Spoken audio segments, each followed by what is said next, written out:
چه کار کردی؟ نماز خواندم، طاعت کردم، عبادت کردم، خلاصه اعمال شایسته انجام دادم، ولی صحرای محشر شده همه هبته.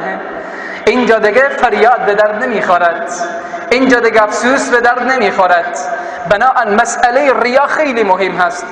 ای خواهر مسلمان و ای برادر مسلمان، اگر صدقه میدی، خیرات میدی، نماز میخوانی، حج میکنی، روزه میگیری و بالاخره اعمال خیریه انجام میدی، این را بدان اگر ریا آمد او عمل هبطه میشود، نابود میشود.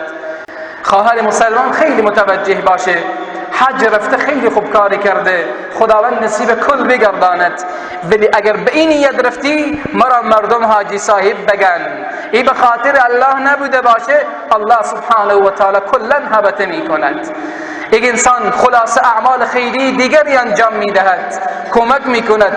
اگر مسئله ریا در کار باشه، خدای تبارک و تعالی هباء منثورا، یک گرد که در هوا پراکنده شود، از بین برود، خدای تبارک و تعالی چنین می گرداند. سروران من، ریاکار مثل یک انسانی که یک کیف بر می دارد، داخل کیف کلن سنگ می اندازد و می گذارد، میره و داخل بازار همه مردم فکر کنن که داخل این کیف کلن پوله.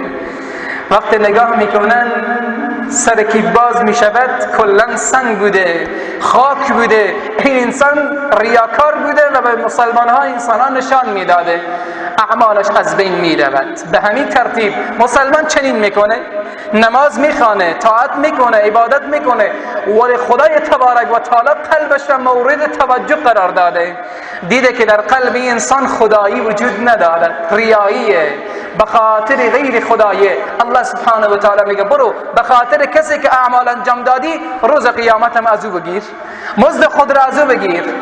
بنان بیاییم خدایی رفتار کنیم، خدایی کار کنیم، اعمال کنیم و بالاخره انجام اعمال صالحین ما خدایی باشد، نه ریایی، که اعمال ما حبط نشود. سروران من، آیه دیگر الله سبحانه و تعالی می فرماید یوم یکشف عن ساق، صحرای محشر بلا کیف ساق پروردگار عالم برهنه می شود.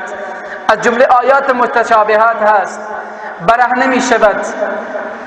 و یدعون الی السجود، الله سبحانه و تعالی و فرشتگان دستور میدهند و بندگان الله دستور داده میشوند سجده کنید خدای خود را. خدای تبارک و تعالی به صحرای محشر نمایان میشود، بندگان الله سبحانه و تعالی الله را میبینند، بعد گفته میشود خدای خود را سجده کنید، خدای خود را پرستش کنید، جبیر خود را به درگاه الله و پیشگاه الله سبحانه و تعالی، ذات که احکم الحاکمین و اعدل العادلین هست، بگذارید. فلا یستطیعون، نمیتوانند، منافقین نمیتوانند، ریاکاران نمیتوانند. کسی که سجده به خاطر غیر خدا کرده صحرای محشر رسوا می شود و نمیتواند خدا را پرستش کند و سجده کند الله را، و تمام اعمالی که انجام داده هبطه شده. سروران من، بیاییم اعمال ما خدایی باشد، اعمال ما قرآنی باشد، اعمال ما خلاصه بدور از ریا باشد. الله اکبر، الله اکبر، الله. چی خوب سروران عزیز و بزرگوار، وقتی که تکبیر گفته می شود، تکبیر در بحث صرف که بپردازیم این از باب تفعیل هست. تکبیر باب تفعیل به این معنی که ای مسلمان نام خدا را بیاد بکن، ذکر بکن. بنابراین وقتی ما و شما ذکری الله سبحانه و تعالی را میکنیم، به خانه الله نشستیم، باید به انرژی ذکری الله و یادی الله را بگیم. ما و شما روایت داریم رسول معظم اسلام هنگامی که به سرزمین مکه شریف می آمدن، خلاصه اصحاب جلیل القدر لبیک به نام خدا را چنان یاد می کردن که حلقومشان خلاصه استاد می شد. بنان وقت تکبیر گفته میشه، ذکری الله میشه، باید با انرژی تکبیر بگیم.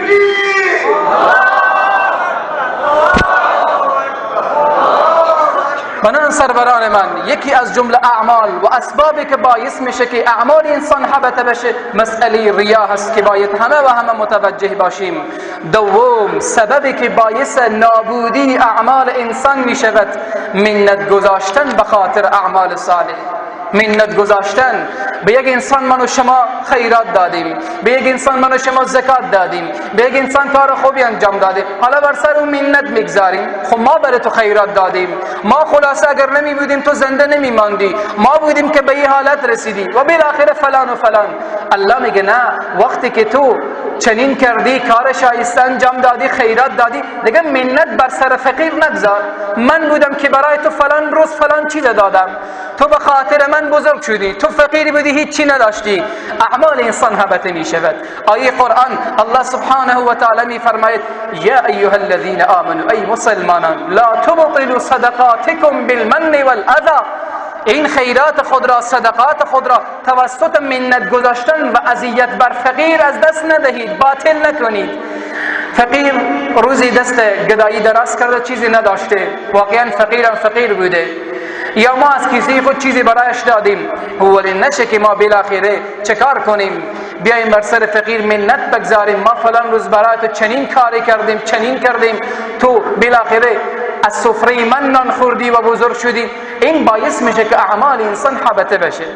جوان وقت خیرات میده، پدر خیرات میده و بالاخره مادر صدقات میده، خاطری الله داده، دستش فقیر گرفته، لباس برای فقیر داده. اگر باز بگه من فقیر در فلان روز برای تو لباس دادم، کفش دادم، فلانی دادم، تو به خاطر من چنین حالتی داری، الله سبحانه و تعالی میگه لا تبطلوا، نکنید اعمال خود را حبطه.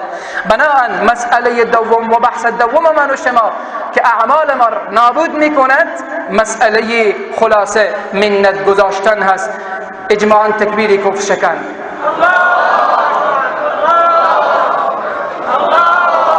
سوم سببی که باعث میشه اعمال ما نابود بشه و از بین بره و هیچ ثمره‌ای در پی نداشته باشد، اینه که انسان در خلوت و تنهایی معصیت به گناه انجام بده. خیلی مهم هست. خدا را فراموش نکنیم ای امت اسلام.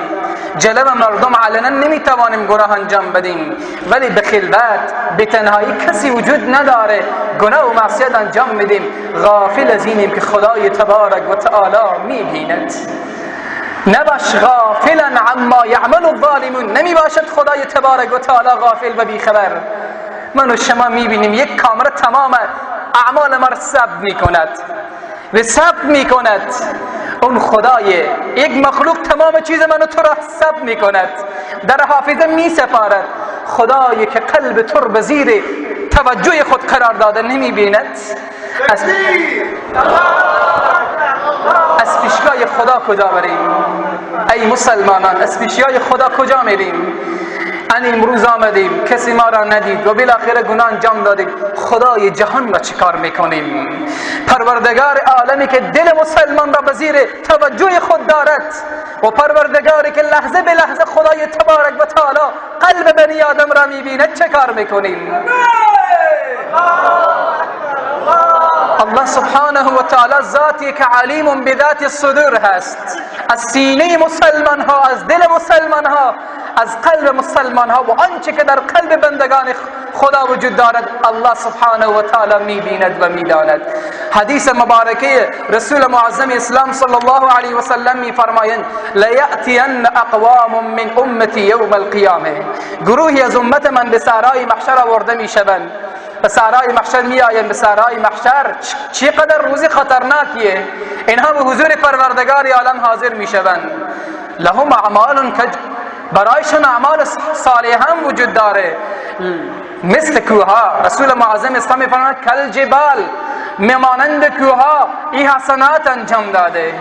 ولی آخر حدیث می آید که رسول معظم اسلام فرمودند یجعله الله هباء منثورا، خدای تبارک و تعالی اعمال او را مانند یک گرد که در هوا پراکنده شده میگرداند.